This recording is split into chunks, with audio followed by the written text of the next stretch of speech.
There are two distinct processes in the EIA process.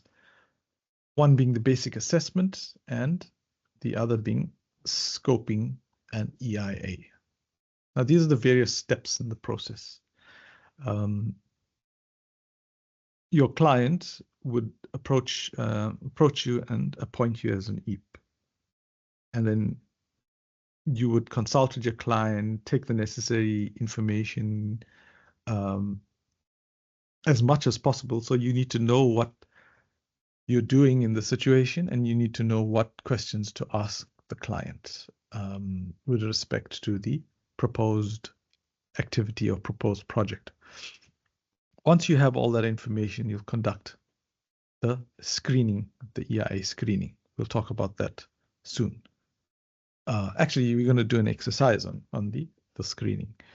And then what is always important is then to set up a consultation with the authorities, your provincial authority, or if it's a national competence, it'll be the National Department of Environmental Affairs, is to set up a pre-application consultation with them and to iron out any procedural issues and get confirmation on how you're going to run the process and what information would be required, etc.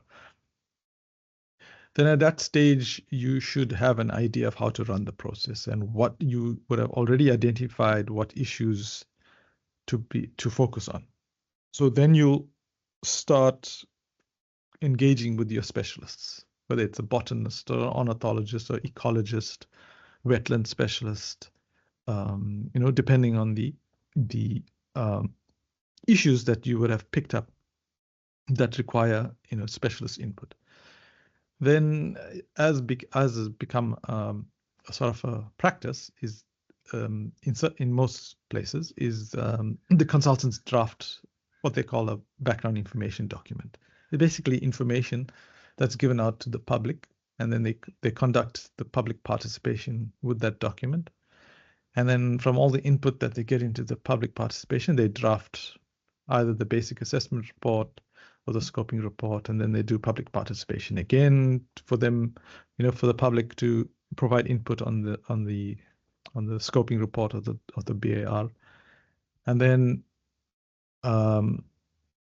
once all the impact studies have been done, then they draft an environmental impact report and then submit the environmental impact report to the competent authority. So screening, now we'll go into screening. So screening, there's two aspects to screening, right? So one is where the EIP has to now get his or her hands dirty, gather all the information of the proposed project, screen the project against the listing notices, which we are going to do just now, shortly. So they're going to screen the project and say whether this project requires a basic assessment or a full scoping and EIA. Then, and these are now legal requirements in terms of the regulation. So the EIP takes the responsibility, the legal responsibility to do screening. It must identify whether the basic assessment or the scoping is applicable. Then the EIP has to query the national web-based screening tool, which means that one must become familiar with the online tool and be able to generate. So this online tool generates a screening report. Now, what you need to be aware is that the online screening tool does not negate the need for you to conduct your own screening. Like I mentioned, getting your hands dirty by using the listing notice. So some people new in this field think that if they just do the web-based screening tool, that's it. No, you still gotta apply your mind and use the listing notices and screen the project appropriately. So a project, you must be able to tell your client, this project, these are the various listed activities. because that also gives you as an EAP an indication of where the impact assessment or the assessment of impacts has to be concentrated. So the impact assessment has to be concentrated around those listed activities, which is the reason why those are the reasons why you're doing the EIA or the basic assessment in the first place. So it doesn't make sense for you to ignore them when you're doing the impact assessment. So it's advisable that the screening, doing the screening with the listing notice is done first before using the online screening tool. So this is what, if you haven't used it, I'm sure most of you have, but if you haven't, this is what the screening, the address is on the top there. This is the online screening tool, and those highlighted in green are the various stages that you'll go through on that screening tool. And then in the last you would generate a report. And the regulations now want you, when you compiling your reports, this report must form part of the basic assessment report or the EIA report. So your listed activities, just so you know, listing notice 1 is all those activities require basic assessment. Listing notice 2, these activities require full EIA. Listing notice 3 is somewhat different in that it lists activities requiring a basic assessment, but these are activities listed according to various geographical areas and various other criteria. Now, the other thing you should be aware of is if any one of the activities under listing notice 2, which is for scoping an EIA.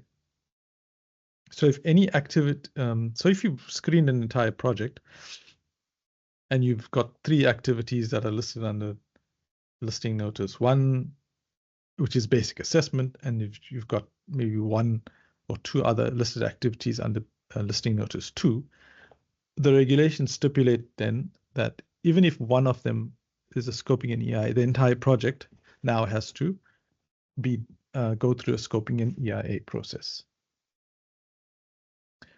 And this is according to Regulation 15, Sub-Regulation 3 of the EIA regulations.